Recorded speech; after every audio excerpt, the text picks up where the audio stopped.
Buenos días. Pues el día de hoy hemos elegido para la sesión bibliográfica el artículo que lleva como título Individual differences in local gray matter density are associated with differences in affective and cognitive empathy. Primero vamos a hablar sobre generalidades de la empatía y después vamos a tocar pues, estos temas que están aquí descritos. Ya después vamos a proceder a hablar sobre el artículo y sobre las limitaciones de este y las conclusiones. Primero pues vamos a hablar de la empatía. Pues la empatía es un constructo multidimensional que ha sido definido de diversas maneras.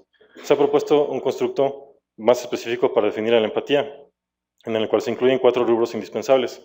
El primero de estos rubros es que la empatía se refiere a un estado afectivo. El segundo es que dicho estado afectivo es inducido por la inferencia del estado emocional de otra persona. El tercero es que el estado afectivo inducido es isomórfico con el de la otra persona. Y el cuarto rubro sería que la persona que empatiza está consciente de que la otra persona es el origen de este estado afectivo. En otras palabras, se puede decir que la empatía es la experiencia subjetiva de una similitud entre los sentimientos propios y los sentimientos ajenos, sin perder de vista el origen de cada cual de estos sentimientos. Bueno, la empatía se suele confundir con conceptos que son similares, entre ellos el contagio emocional, la simpatía, la compasión, y es importante resaltar que todos estos conceptos están relacionados entre sí y además están incluidos en el constructo de la empatía, pero esto no quiere decir que sean sinónimos con ella. Así tenemos que el contagio emocional se refiere a la capacidad de captar las emociones del otro, pero sin estar consciente de que el otro es el origen de estas emociones. Está presente en una gran variedad de mamíferos y también está presente en humanos desde el nacimiento. Un ejemplo del contagio emocional es cuando varios niños empiezan a llorar al mismo tiempo. Después tenemos el concepto de la empatía. Aquí también las emociones ajenas son compartidas por el sujeto y el que lo percibe, pero el que lo percibe tiene la conciencia de que estas emociones pues, son ajenas, son producidas por el sujeto, ¿no? Y entonces esto ya implica que hay una distinción entre yo y el otro y pues ya una capacidad de autoconciencia. Un ejemplo es cuando vemos a alguien que se corta o se lastima y sentimos una sensación desagradable o sentimos feo. Finalmente tenemos a la compasión. En la compasión ya existe un reconocimiento de la emoción ajena, pero aquí pues ya se acompaña de una acción prosocial que está motivada por un sentimiento de interés y de preocupación por el bienestar de la otra persona. Y también es importante resaltar que mientras que en el contagio emocional y en la empatía, el estado emocional sí es isomórfico, o sea, es igual, o sea, si alguien siente algo desagradable, la otra persona también va a sentir algo desagradable. En la compasión no es así, porque el deseo de confortar a alguien no quiere decir que el que quiere confortar también tiene una sensación desagradable, sino que incluso puede tener una sensación placentera al confortar a la otra persona. Bueno, se han descrito 2 divisiones principales en el constructo de la empatía. Tenemos a la empatía emocional o la empatía afectiva y a la empatía cognitiva. Por otro lado, autores como Desetti y Jackson han propuesto que la empatía depende de 3 subcomponentes principales. Tenemos primero la capacidad para compartir emociones ajenas, que se basa en el principio de percepción-acción y también se conoce como representaciones compartidas. Después tenemos la capacidad de distinguir la experiencia propia de la experiencia ajena, que ya implica una capacidad de autoconciencia, es decir, la distinción entre yo y el otro. Y después tenemos la capacidad para adoptar las perspectivas ajenas y también de regular la respuesta emocional con el fin de generar una conducta. Y aquí tenemos la flexibilidad cognitiva y la regulación emocional. Después, en este otro esquema, podemos ver a la empatía afectiva y a la cognitiva representadas como un resultado, una respuesta de procesos que son subyacentes, los cuales a su vez están basados en mecanismos neurales. Así podemos ver que dentro de la empatía emocional tenemos como procesos subyacentes al contagio emocional, al dolor compartido y al reconocimiento emocional, y como mecanismos neurales que los subyacen a la capacidad de simulación que involucra las neuronas espejo, de las cuales vamos a hablar próximamente, y a la matriz del dolor y al sistema límbico, principalmente a la ínsula anterior y a la amígdala. Después, de entre los procesos subyacentes de la empatía cognitiva, tenemos a la mentalización afectiva y a la mentalización cognitiva, y estas a su vez tienen como mecanismos subyacentes neurales a la corteza prefrontal ventromedial y a la unión temporoparietal para la teoría de la mente afectiva, a la corteza prefrontal dorsomedial para la teoría de la mente cognitiva, y a la corteza prefrontal ventromedial y al lóbulo parietal inferior para la capacidad de distinguir entre yo y el otro. Bueno, ahora vamos a hablar de las representaciones compartidas. Y bueno, aquí principalmente vamos a hablar de un proceso que se ha llamado contagio emocional. El contagio emocional básicamente es una reacción de acoplamiento ante la acción observada en otro organismo, en otro sujeto. De manera que la percepción de una conducta en esta otra persona o individuo va a activar las mismas representaciones de la conducta en uno mismo. Este es un proceso que no requiere, puede ser inconsciente y automático, no requiere la capacidad para distinguir entre yo y el otro, y por lo tanto no implica la capacidad de autoconciencia. Por esto mismo está presente en todo tipo de mamíferos, más que nada, desde roedores hasta chimpancés. Y bueno, en los humanos está presente desde el nacimiento. Bueno, esta capacidad del contagio emocional depende de mecanismos neurales que han sido bien descritos. Entre ellos tenemos a las neuronas espejo, a los ritmos mu y al sistema límbico, principalmente a la amígdala y a la ínsula anterior, de los cuales vamos a hablar próximamente. Entonces esto quiere decir que la empatía se puede dar en diversos grados, ¿no? Y en el grado más como primitivo tenemos a la empatía afectiva y al contagio emocional, que está presente en todo tipo de mamíferos, y ya las formas más cognitivas de la empatía pues están presentes en los humanos, que ya tienen esta capacidad de autoconciencia. Y esto quiere decir que los mamíferos pues también tienen una capacidad de empatía, aunque esté limitada pues al componente afectivo, ¿no? de la empatía. Bueno, ahora vamos a hablar de las neuronas espejo. Este es un concepto que surgió cuando investigadores como Rizzolatti, Di Pellegrino y otros describieron a un grupo de neuronas en el área premotora de los macacos, y bueno, a estas neuronas les dieron el nombre de neuronas visomotoras. Esto les dieron el nombre de visomotoras porque son neuronas que se activan cuando el mono realiza una acción, pero dirigida a un objeto, pero también se activan cuando el mono observa a alguien realizar una acción dirigida a un objeto. Bueno, los investigadores localizaron este grupo de neuronas en el área F5 de la corteza premotora del mono, en el lóbulo parietal inferior. En esta imagen vemos representado el experimento mediante el cual estos investigadores observaron el patrón de activación neurofisiológica de las neuronas espejo, que se caracterizan por tener estas propiedades visomotoras. Así podemos ver en esta imagen que el patrón de activación es similar cuando el mono toma un objeto y lo dirige a su boca, que cuando el mono toma el objeto cuando el mono observa al investigador tomar el objeto y dirigirlo a su boca. O sea, la activación de las neuronas es bastante similar. Y es importante mencionar que estas neuronas solo se activan si la acción observada está dirigida a un objeto como tal. Si el investigador solamente mueve su mano sin agarrar ningún objeto, no se observaba una activación de las neuronas espejo. Este descubrimiento de las neuronas espejo causó gran revuelo, porque se vio que este podía ser un mecanismo neural que podía explicar todo tipo de fenómenos relacionados con la empatía en el cerebro humano.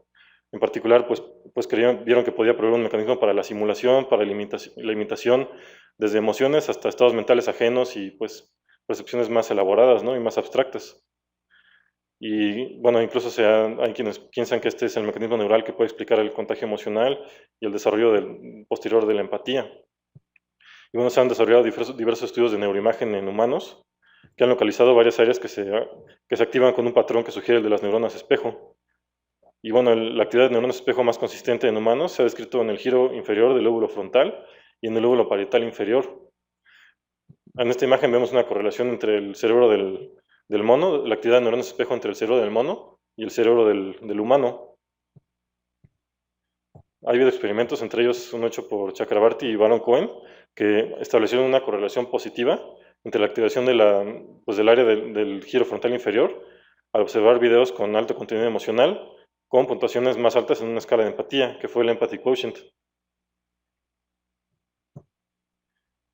Bueno, en esta imagen vemos representadas las regiones cerebrales que se han asociado con los procesos que están subyacentes a la empatía afectiva, y son de los que hemos estado hablando. Del lado izquierdo tenemos a las dos regiones asociadas con la actividad de neuronas espejo, y del lado derecho tenemos a los elementos del sistema límbico que se asocian más con la empatía afectiva, que son principalmente la amígdala, la ínsula anterior, la corteza anterior del cíngulo, de los cuales vamos a hablar próximamente. Bueno, en primer lugar, vamos a hablar de la amígdala. La amígdala es un componente del sistema límbico que tiene un rol fundamental en el procesamiento de las emociones, en particular de la emoción del miedo. También tiene un rol fundamental en la generación de respuestas ansiogénicas. Se han realizado estudios que asocian esta estructura con la capacidad para reconocer emociones ajenas. Bueno, y esto se ha hecho con la ayuda de un paciente que se ha nombrado SM. Y este es un paciente que posterior a una resección quirúrgica quedó con un daño amigdalino bilateral. Entonces han hecho varios experimentos con ayuda de él, pues para determinar el rol de la amígdala en la capacidad de reconocer las emociones. Y se ha visto que este paciente pues tiene una incapacidad no solo para experimentar el miedo y la ansiedad, sino para reconocer el miedo y la ansiedad en rostros ajenos. Esta imagen es sobre un experimento realizado en el paciente SM y con controles, en donde pues, se muestra que la incapacidad del paciente para reconocer el miedo en otras personas va de la mano con una pues, anormalidad en la fijación de la mirada en el rostro de las personas. Entonces tenemos del lado izquierdo a los controles y se ve como ahí está marcado dónde fijan su mirada con más frecuencia. Y bueno, siempre se fijan como en los ojos y en las comisuras labiales y en zonas estratégicas, ¿no? Para así leer la emoción en el rostro. En cambio, del lado derecho tenemos al paciente SM y vemos que él fija la mirada en zonas anormales que son inexpresivas. De esta manera está como ciego a reconocer la emoción del miedo y de la ansiedad principalmente. Ahora vamos a hablar de la ínsula anterior. La ínsula ha sido asociada desde hace tiempo con la interocepción o con la percepción de estados internos. Y bueno, varios estudios funcionales la han involucrado con gran variedad de representaciones viscerales. Principalmente ha habido muchos estudios de la ínsula que asocian la ínsula con la percepción del dolor, también con la sed, con la distensión vesical, con la excitación sexual. Y en particular la región anterior de la ínsula está involucrada en la percepción consciente de los estados internos, o sea, con un ya darse cuenta o hacerse consciente de estos estados, de esta interocepción. Bueno, se han propuesto distintos modelos que explican el funcionamiento de la ínsula en la conciencia emocional. Entre ellos, pues está Antonio Damasio. Él ha propuesto que existe una asociación entre las propiedades interoceptivas de la ínsula con la experiencia emocional. Y de acuerdo al modelo de Damasio, esta región integra señales viscerales y sensoriales y de esta manera produce la experiencia emocional. Otros autores han sugerido un modelo más amplio para el funcionamiento de la ínsula, en el cual la ínsula anterior pues integra información sobre estados emocionales que se perciben en el momento y a partir de ellos va a generar una proyección a futuro.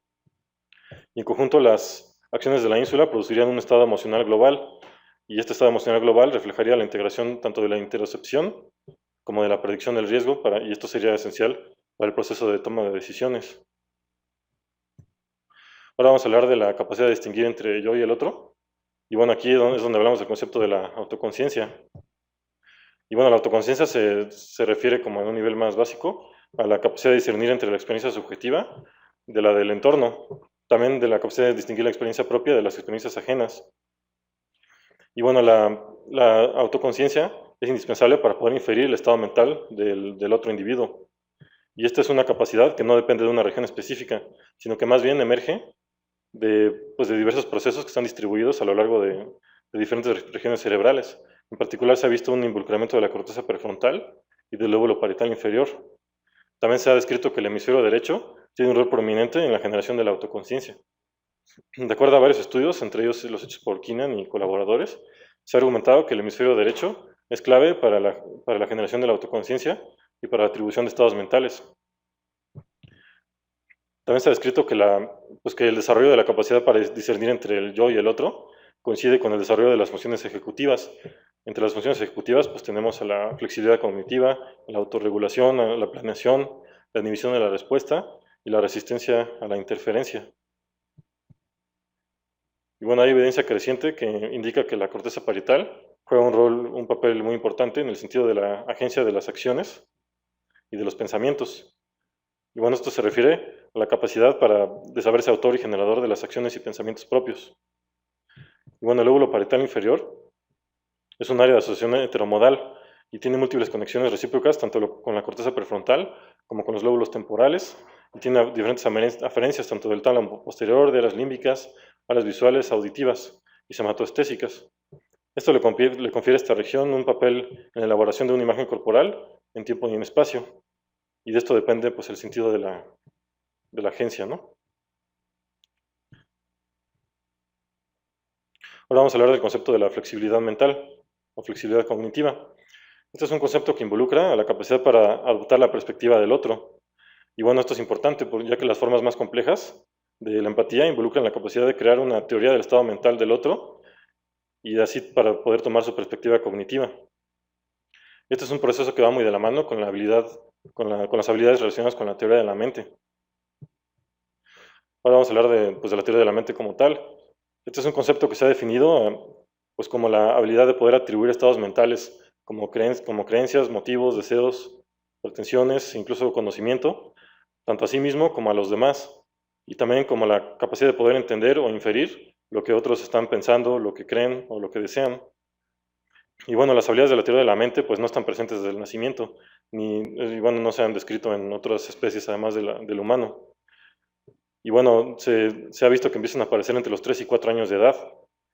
Y bueno, un indicio de que las habilidades de teoría de la mente ya están apareciendo, ya un niño ya tiene una capacidad de distinguir de poder inferir estados mentales ajenos. Está la prueba que se ha llamado de Salian, que vemos del lado izquierdo en este esquema. Entonces aquí se le muestra al sujeto, pues este esquema, ¿no? Donde vemos que hay dos personajes, el del lado izquierdo se llama Sally y el lado derecho se llama Anne. Y bueno, se supone que Sally se le muestra que toma una pelota negra y la guarda en la canasta, y después Sally sale de la habitación. Mientras Sally está fuera de la habitación, el otro personaje que es Anne saca la pelota de la canasta y la mete en la cajita, o sea, la cambia de lugar. Después cuando regresa Sally a la habitación, se le pregunta al sujeto, pues dónde cree que va a buscar Sally a la pelota. Y bueno, por muy obvio que parezca, pues una persona que no tiene capacidad de teoría de la mente, no es capaz de entender pues que Sally no posee la información que nosotros poseemos, que es que Anne pues cambió la bolita de lugar. Y un niño pues menor a 3 años o una persona que tiene alteraciones en las habilidades de teoría de la mente, pues no lo va a poder entender. Bueno, en la teoría de la mente también se han descrito dos dimensiones principales, que son los aspectos fríos y los aspectos calientes de la teoría de la mente. Dentro de los aspectos fríos, aquí estamos hablando de la mentalización cognitiva, y esto se puede resumir como la capacidad de hacer razonamientos sobre creencias.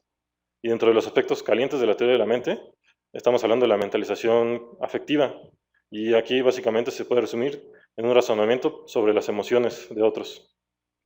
La diferencia principal radica en que la teoría de la mente es un concepto que se enfoca en hacer inferencias y razonamientos sobre estados mentales y emocionales de otros, pero no implica el fenómeno de compartir el estado emocional. Y bueno, esto es algo que la diferencia de la empatía, porque en la empatía siempre es indispensable que exista el fenómeno de compartir la emoción ajena. Bueno, aquí vemos representados pues, las diversas regiones que están asociadas con la empatía cognitiva. Y bueno, aquí está asociada ya involucra funciones cognitivas superiores, en particular la capacidad para distinguir entre uno mismo y los demás, la mentalización afectiva y la mentalización cognitiva. Y bueno, estos involucran una red neural en la que están implicados pues, tanto la corteza orbitofrontal, la unión temporoparietal, la corteza prefrontal dorsolateral, la corteza prefrontal dorsomedial. Ahorita vamos a hablar un poco de cada una de estas regiones. La corteza prefrontal ventromedial parece ser importante para el desarrollo de la mentalización afectiva.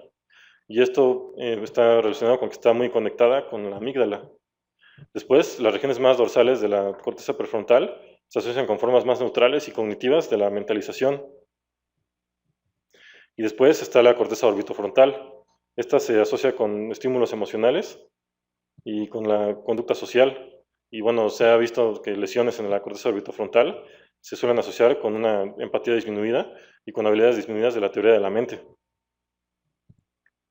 Bueno, la empatía requiere también de cierto nivel de regulación afectiva, esto para poder manejar y optimizar pues, las transacciones y las inferencias entre el yo y el otro, y para poder así generar pues, una conducta prosocial adecuada. Y la evidencia convergente pues, apunta que la corteza del polo frontal tiene un papel principal en el proceso de la inhibición y de la regulación afectiva. Y bueno, principalmente la corteza prefrontal ventromedial juega un rol especial en la regulación afectiva. Esto es porque tiene conexiones recíprocas, tanto con la amígdala, con el hipocampo y con la corteza prefrontal dorsomedial. Bueno, y otra vez Antonio Damasio ha propuesto la que ha llamado la teoría de los marcadores somáticos relacionado con la corteza prefrontal ventromedial y pues, la regulación afectiva y el pensamiento racional. Con los marcadores somáticos se refiere a memorias de estados somáticos o pues, estados emocionales que se han asociado con experiencias particulares. Y de esta manera estos estados somáticos o emocionales quedan almacenados en la corteza prefrontal ventromedial. Y bueno, además se propone que estas memorias juegan un rol fundamental para tener un proceso adecuado de la toma de decisiones y para el pensamiento racional. De esta manera, él propone en su libro que ha titulado el error de Descartes, pues él propone que para contar con un pensamiento racional adecuado se requiere de tener un procesamiento emocional previo.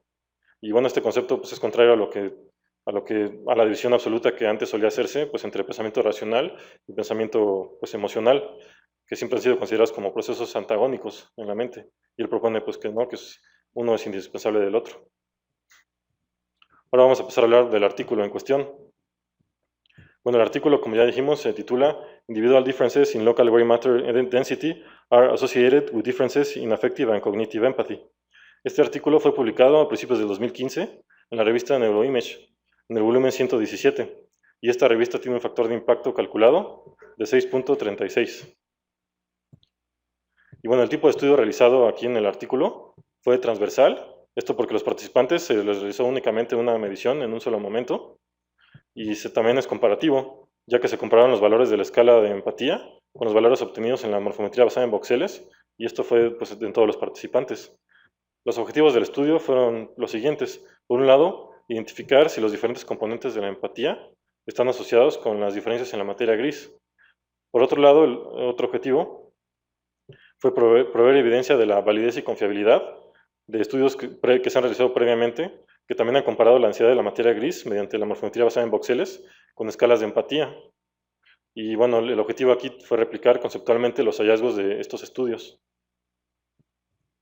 La hipótesis que manejaron en el estudio fue la siguiente. Si las diferencias en la empatía están determinadas por diferencias en la materia gris asociada, entonces los participantes que tengan las calificaciones más altas en la empatía afectiva, en la subescala de empatía afectiva, van a tener mayor densidad de materia gris en la ínsula. Mientras que los participantes que tengan calificaciones más altas en la subescala de la empatía cognitiva van a tener una mayor densidad de materia gris en la corteza medial del cíngulo y en la corteza prefrontal dorsomedial. Y para evaluar esta hipótesis se utilizó la morfometría basada en voxeles, esto para investigar las diferencias en la densidad de materia gris de los participantes, y se buscó la asociación con las calificaciones obtenidas en la escala de la empatía que fue utilizada en cada uno de los participantes. La metodología utilizada, bueno, se usó una muestra de 165 individuos, de los cuales 88 fueron mujeres, 77 fueron hombres, y la edad promedio de ellos fue de 22 años. Todos ellos fueron estudiantes de pregrado de psicología. Fueron reclutados de proyectos de neurociencias sociales. Y los participantes todos completaron la escala de la empatía afectiva y cognitiva, y posteriormente se les realizó una resonancia magnética estructural. Hablando del cuestionario para empatía afectiva y cognitiva que fue utilizado, que se abreva con las siglas QCAE, por su nombre en inglés. Bueno, esta es una escala que está compuesta por 31 ítems. Está desarrollada para poder diferenciar los subcomponentes afectivo y cognitivo de la empatía. Fue desarrollada por Reiners en 2011 y varios de los ítems de la escala se derivaron de una escala de empatía previa, que es el Empathy Quotient, que fue desarrollada por Baron Cohen y Wheelwright en 2004. Bueno, ya se demostró la validez convergente y de constructo de esta escala por Reiners, y bueno, él reportó una consistencia interna elevada con un alfa de Cronbach de 0.85. Esta escala está compuesta por dos factores principales, que son el de la empatía afectiva y la empatía cognitiva. Dentro de la empatía cognitiva tenemos tres subcomponentes, que fueron el contagio emocional, la respuesta proximal, esto se refiere a la sensibilidad hacia estados emocionales de personas que son cercanas al sujeto, y la respuesta periférica, esto se refiere a la sensibilidad hacia estados emocionales de individuos o personas que no tienen relación cercana con el sujeto. Después, en el factor de la empatía cognitiva, tenemos a la capacidad de tomar la perspectiva del otro y la simulación en línea. La simulación en línea es similar a tomar la perspectiva del otro, solo que involucra un esfuerzo cognitivo mayor por ponerse pues, en el papel o en el rol del otro. Aquí tenemos los ítems que están relacionados con el factor de la empatía cognitiva. Dentro del subcomponente de tomar la perspectiva del otro, pues tenemos todos estos ítems. Entre ellos tenemos, por ejemplo, el 26. Me puedo dar cuenta si alguien está ocultando sus verdaderas emociones. O el 22. Puedo detectar fácilmente si alguien está interesado o aburrido con mi plática. Después tenemos el subcomponente de simulación en línea. Y aquí tenemos como ejemplo el número 3. Intento ponerme en el lado de todos en un desacuerdo, antes de tomar una decisión.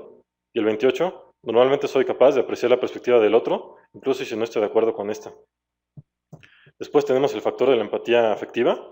Dentro de este factor tenemos al subcomponente del contagio emocional, pues como con ítems como el 13, estoy contento cuando estoy en un grupo alegre, pero estoy triste cuando los demás están apagados. O el 8, tiende a ponerme nervioso cuando los que me rodean parecen estar nerviosos. Después tenemos al componente de la respuesta periférica. Aquí tenemos a ítems como el 11. Con frecuencia me involucro profundamente con los sentimientos o personajes de una película, de una obra, de una novela. Y bueno, tenemos después el componente de la respuesta proximal, con ejemplos como el 7. Con frecuencia me involucro emocionalmente con los problemas de mis amigos. Y el 12, me altero cuando veo a alguien llorar. Bueno, después se realizó la morfometría basada en voxeles. Bueno, aquí primero se tomaron las imágenes de las resonancias magnéticas estructurales que se realizaron a los participantes. Y mediante software especializado se segmentaron estas imágenes en materia gris, en materia blanca y en líquido cefalorraquídeo. Después, mediante un algoritmo especializado, se creó un templete de las imágenes de materia gris de todos los participantes, el cual posteriormente se trasladó a un espacio estereotáctico, y esto se hizo mediante una normalización espacial no lineal. Finalmente, para poder realizar el análisis de los voxeles, se suavizaron las imágenes obtenidas mediante la técnica de smoothing. Después, para medir las correlaciones entre la densidad de la materia gris y las calificaciones de la escala, se tomaron las imágenes preprocesadas y de la materia gris y se introdujeron a un modelo de regresión.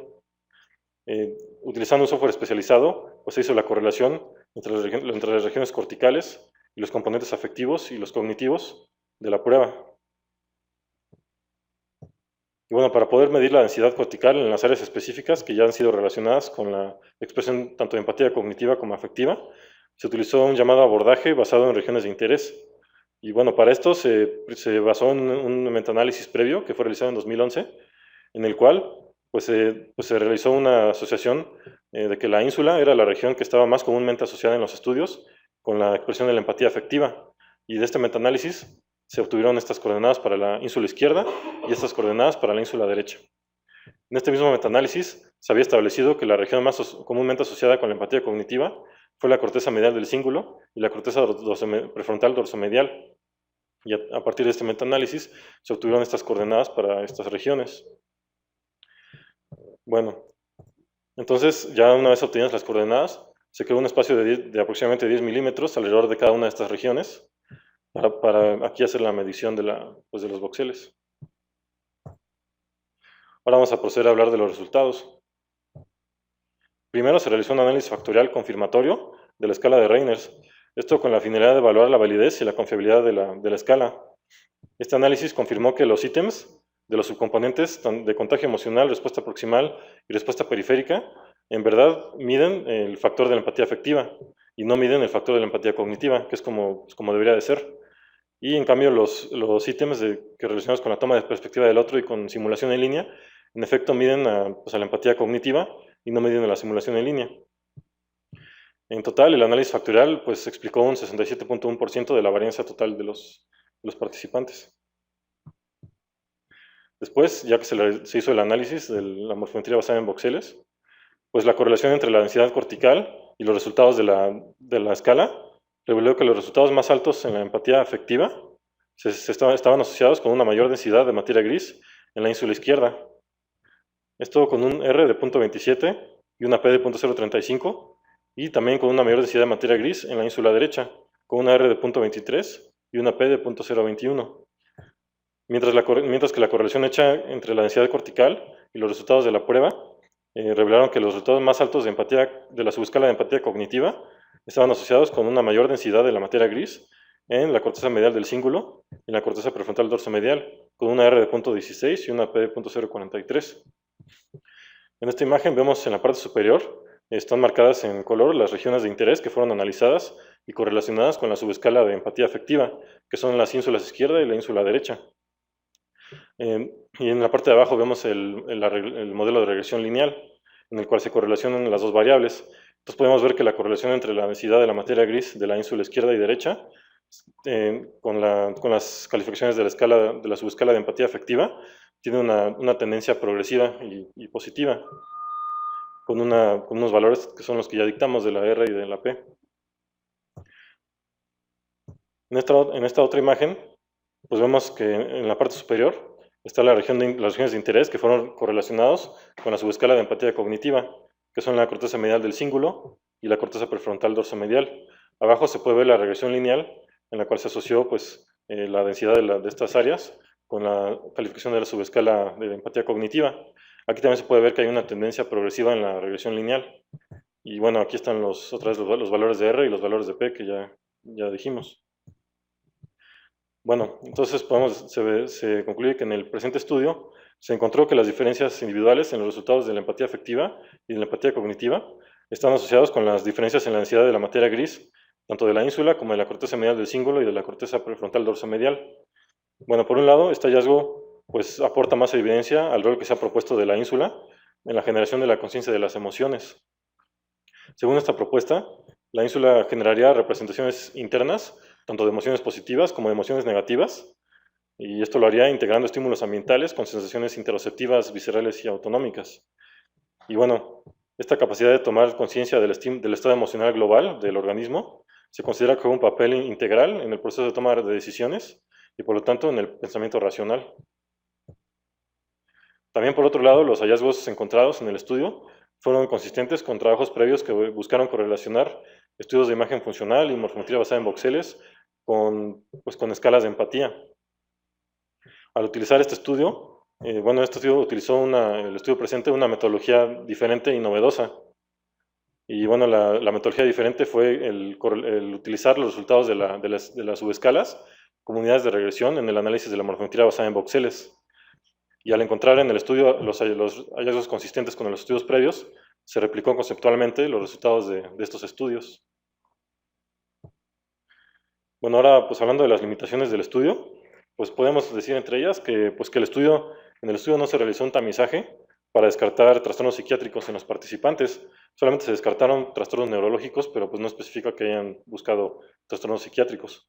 Otra limitación sería que que se incluyeron participantes de ambos sexos y no se diferenció ni se comparó entre ambos. Esto podría ser relevante porque sí se ha reportado que hay una diferencia entre los niveles de empatía que están condicionados por el sexo. Otra limitación fue que todos los participantes fueron estudiantes de psicología y todos estaban trabajando en proyectos de neurociencias sociales. Esto pues, hace que la muestra sea poco representativa para la población general y además pues, todos los participantes estaban muy familiarizados tanto con las pruebas como pues, con con el estudio, ¿no? Con los conceptos.